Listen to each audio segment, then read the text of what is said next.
Welcome back to another episode of Liberty and Morality Defined presents Self-Ownership, What Popular Invocations of It Don't Tell You. Undoubtedly, if you've done any research on the topic of self-ownership, you probably have come across a multitude of videos and essays where people are discussing how such a concept is a natural right, something that can never be taken away, or something that doesn't require proof because it is the normal and natural state of existence, or something akin to those ideas. That's all wrong. Okay, slow down before you get upset with me if you think otherwise.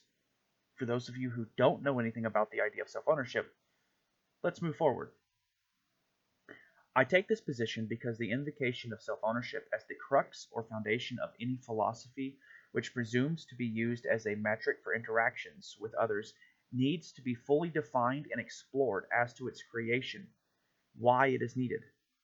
From this purpose, the goal of invoking the idea of self-ownership, we can craft a set of parameters from which to devise a means of explaining such a concept, as well as how it is to be invoked in a manner that is transparent from a clearly defined goal to a set of means that are not contradictory to the goal. Of course, some individuals will undoubtedly bring up the idea that self-ownership is a natural state of existence because someone cannot not own themselves. If they are sentient, then they own themselves for the reasons that are in essence called élan vital, better translated from French anyway to mean vital force or essence of life. Only things that are living possess this capability of ownership of self or other things.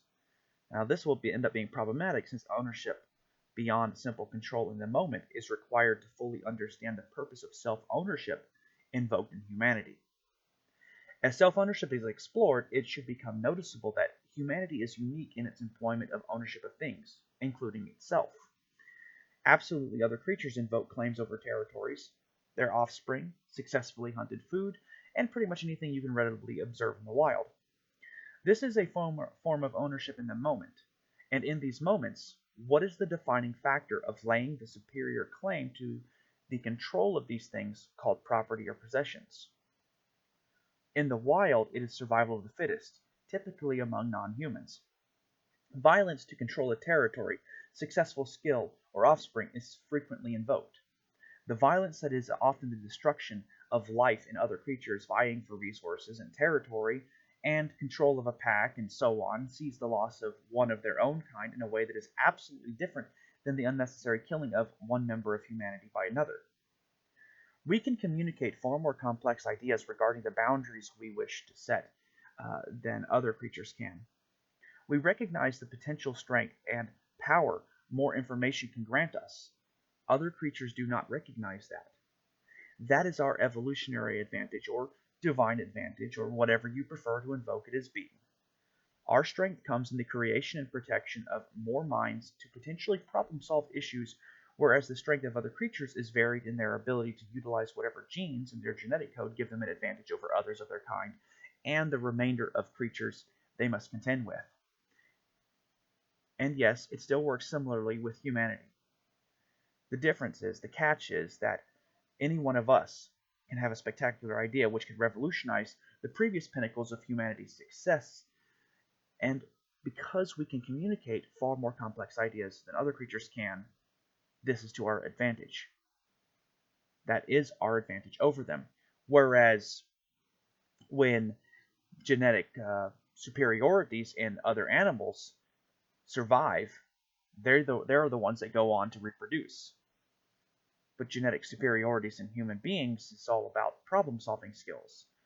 So even just one individual having an idea that could potentially save everybody and be able to communicate that is what makes one member of humanity being killed by another member of humanity that much more difficult and sad. There is communication among the various creatures we share this planet with, to be clear, but to our knowledge, there are no other creatures with the complexities of our abilities to communicate ideas such as boundaries concerning future, past, and present acquisitions, contractual agreements which transcend the present, stretching from the recognition of one or another's previous refinements of their time, intellect, and labor to their current refinements of such, and the proclaimed future refinements of such, compound the complexity of why we invoke ownership over things, including ourselves and others.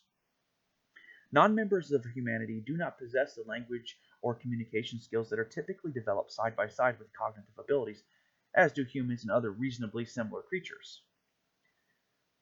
How many other creatures recognize contracts in the sense that we do as members of humanity?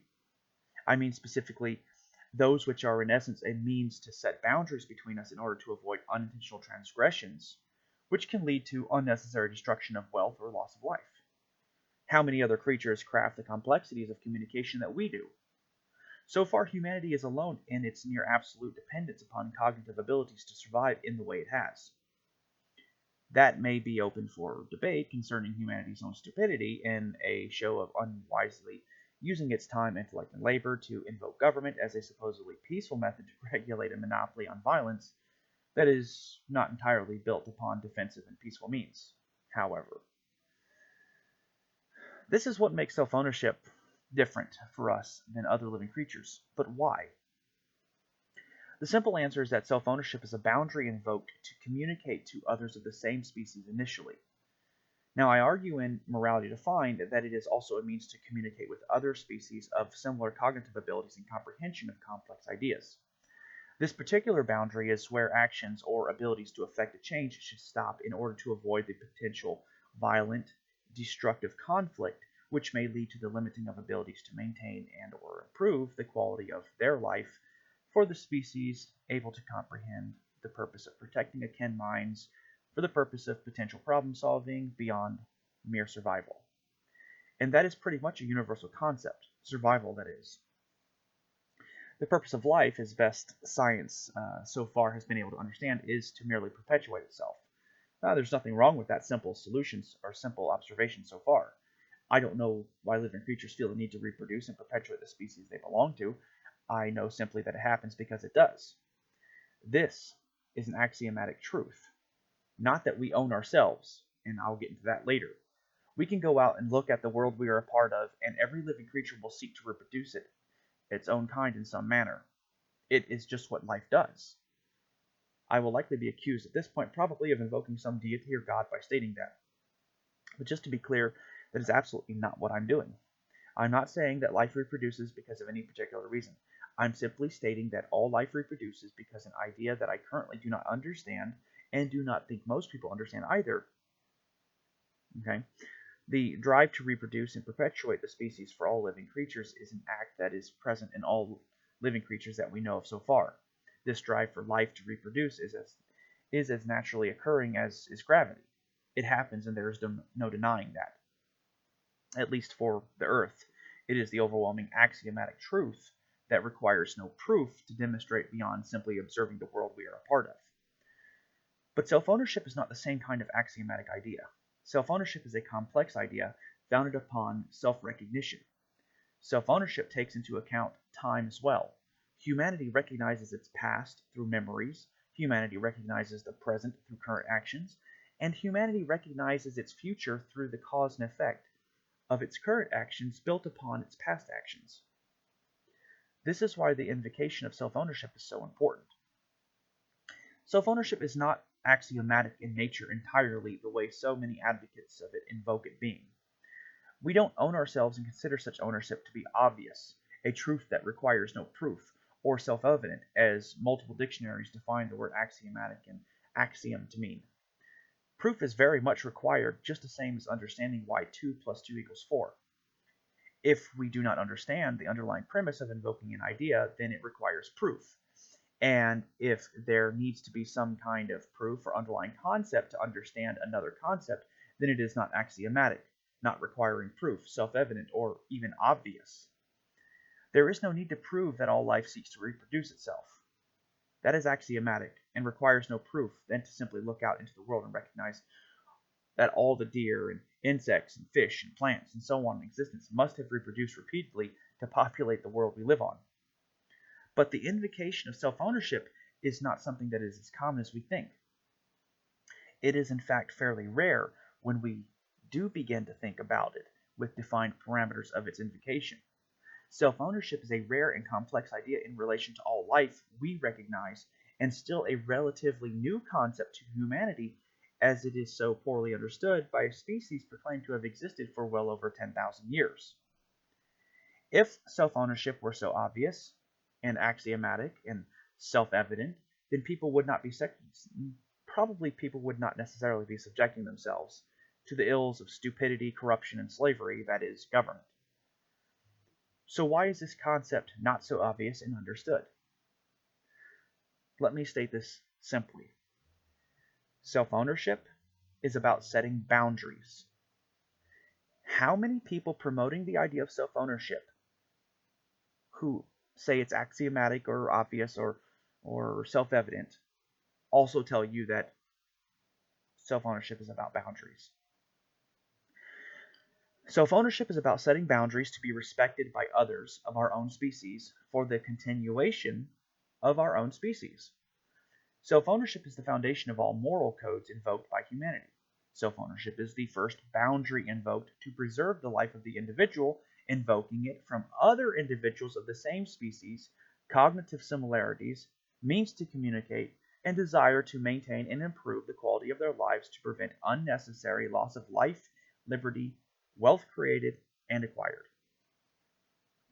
The goal of preserving life is to perpetuate the species, and humanity, as creatures of tremendously developed cognitive abilities, is able to recognize the cause and effect of our past actions with our present actions and look into the future to see the potential outcome of our actions in order to avoid death and destruction at the hands of our own species members.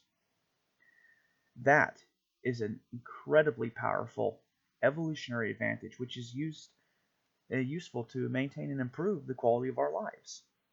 Yet, what is the potentially most destructive thing we can ignore, though we can do the most to peacefully ward off potential aggression from?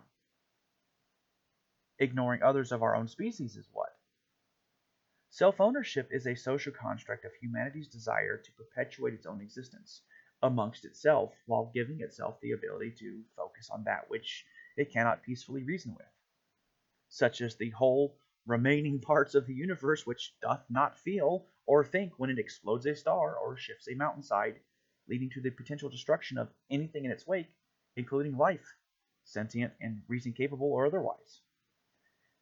Self-ownership is a boundary of complex cognitive abilities invoked by creatures desiring to maximize their own ability to maintain and improve the quality of their lives by negotiating and communicating what others should expect of them, and vice versa, so as to avoid destructive and deadly interactions between one another at the very least.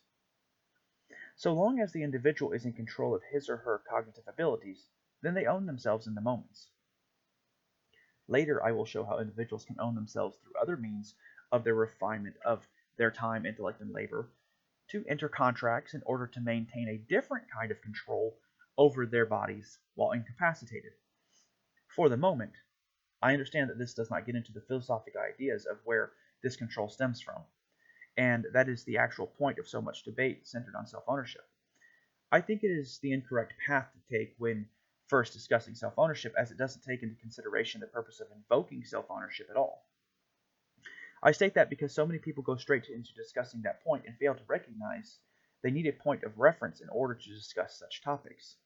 And these points of reference are almost always about how such things affect humanity, be them self-ownership or the gases in a nebula 700 trillion light years away, which are forming new stars that will eventually have an effect on us. In short, self-ownership in the moment is about control by the conscious mind over its vessel of transportation. For now, that simply means the mind over the body it inhabits. You can be the judge of whether that means the physical brains or whatever is responsible for the creation of that entity in our heads, which we all have to silently scream and spew obscenities with at others so they can't hear us and vocally scream back. Control in the moment is the idea. But as I stated previously, the control extends to the past and future as well. We remember, the time, intellect, and labor we had to refine in order to make something ours. We hold claim over everything we've created. It has value for us. There will inevitably be arguments for how much we can control, but for now the idea is that we want what we have worked to refine and create to be ours because it is a reflection of who we were, are, and will be to ourselves and others. Just as I wrote in Morality Defined, we want the value we place on our lives to be respected. When we refine our three natural resources, our time, our intellect, and our labor, we do so to create real wealth which satisfies one or more of the four basics of our lives: sustenance, shelter, security, and happiness. We value what we create, even if we are laboring for a wage which grants us fiat dollars or credits on Amazon.com. That is a part of our lives in respect to the natural resources which we control and maintain.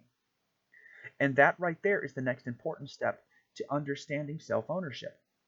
If we control ourselves in each moment, all that we create in action in those moments is in which we are in control of ourselves.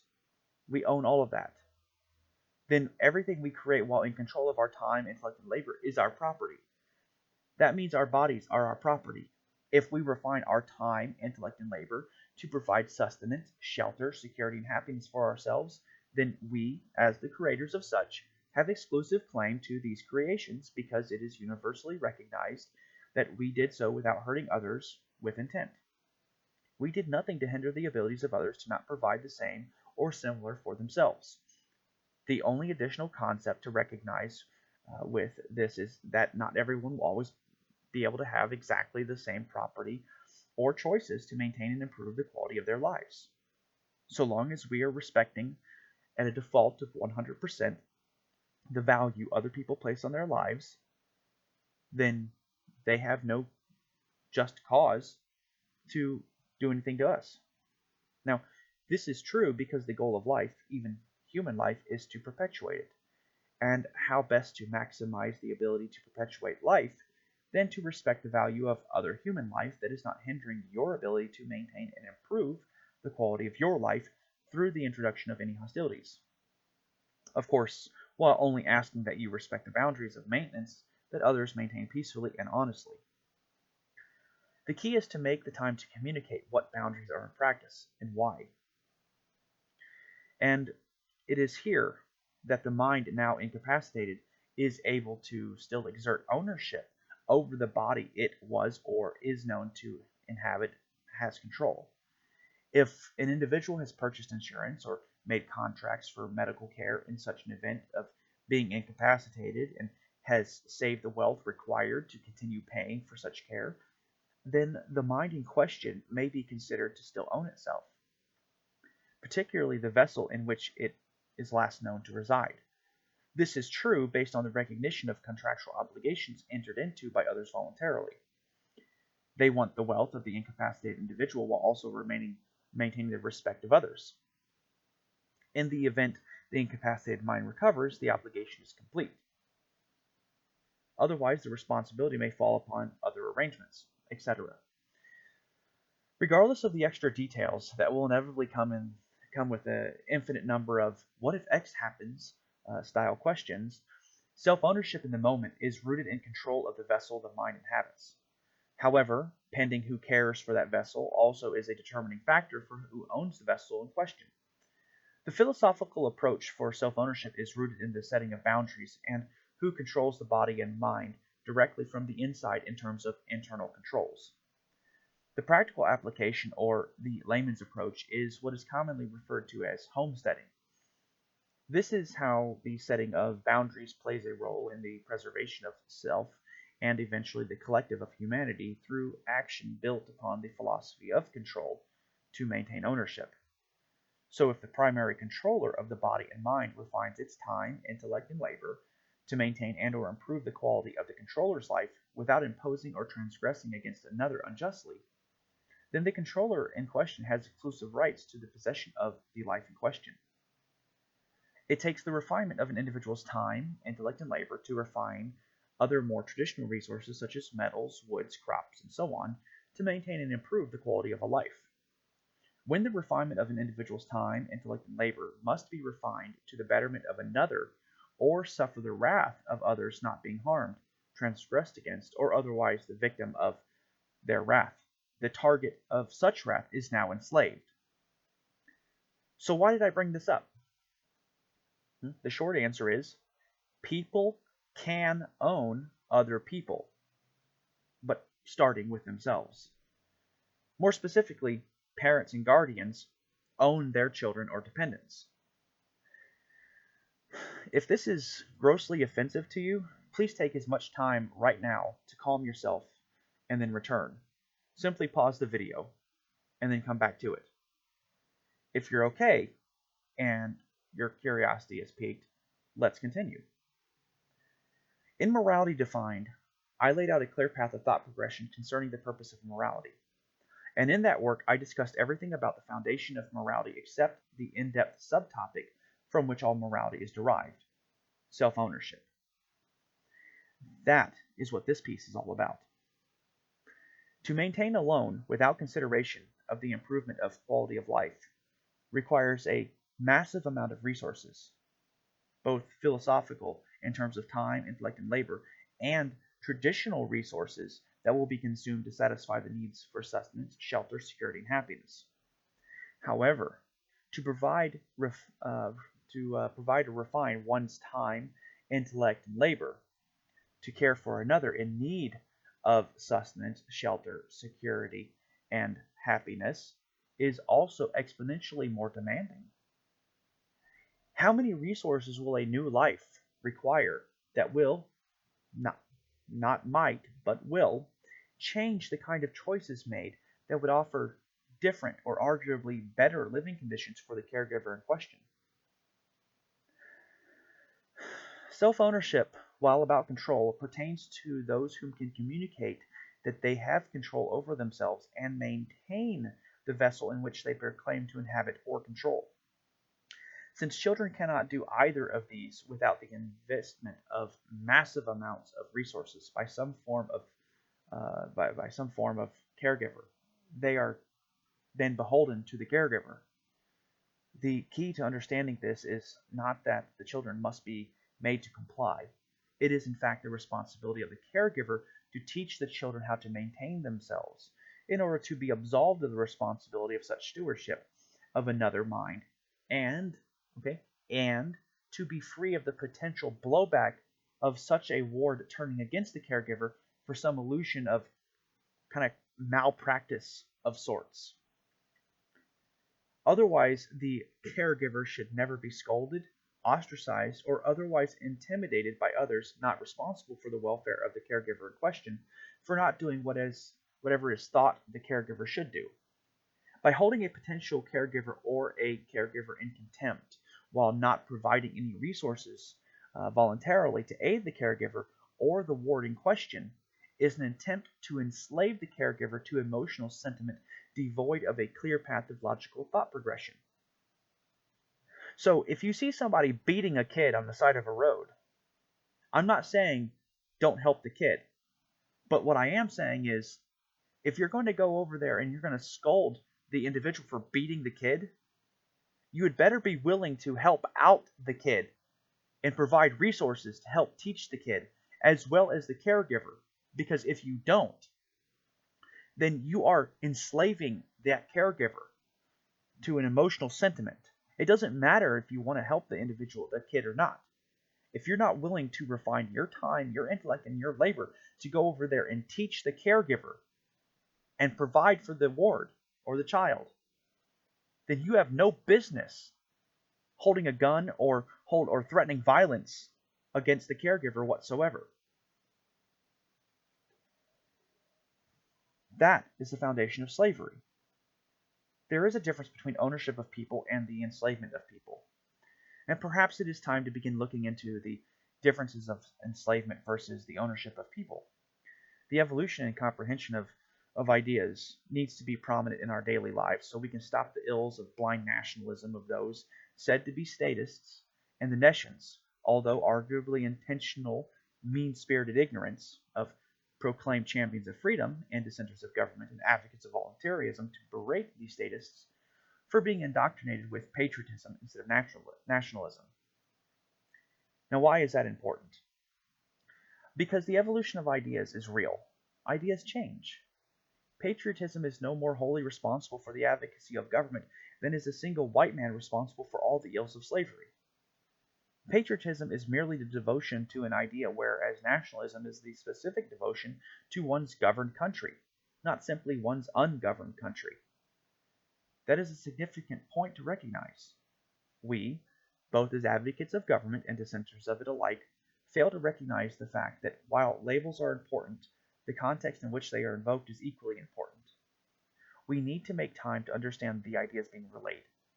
Humanity is thus far unique in its ability to relay complex information and set boundaries with intent to preserve individuals and whole societies alike, with compound concepts built upon simpler concepts.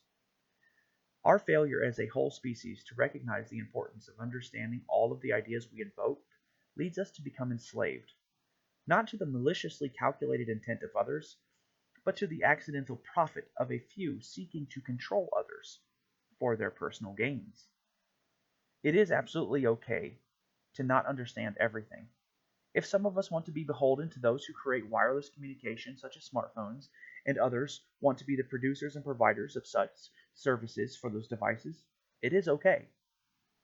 These are peacefully voluntary interactions which abide by the setting of boundaries between individuals. Yet, if we want to interact with others and have boundaries respected, we must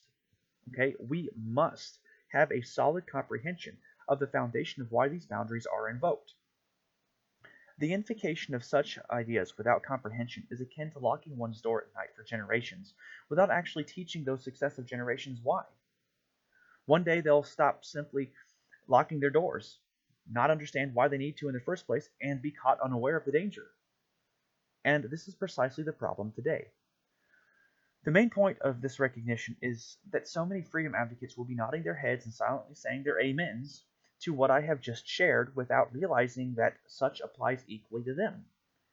If they say something is axiomatic or self-ownership and never bother explaining or exploring what those fancy words mean, then they end up sounding like crazy people to already nescient people whom they think are smarter than they. The nescient people who don't lock their doors will simply say, "Nobody broke into my home or even tried that I heard of. Not even my great-grandpa remembers anyone trying anything.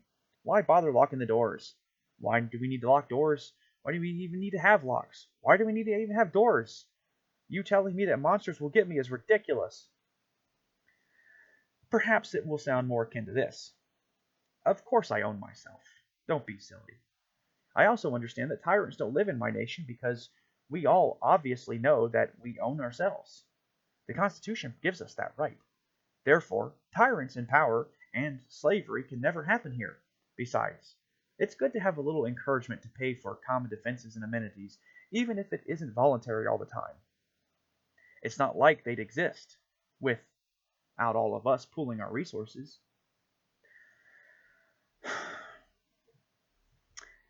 That's what people think in essence when they are nescient, and listen to the responses by others who claim things are axiomatic and self-evident.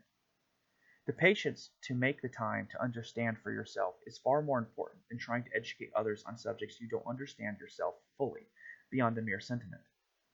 If concepts such as self-ownership were truly existent without requiring proof, then people would be more likely to respect others if they had to abide by them in the same regard as they are beholden to gravity's pull while on Earth presently.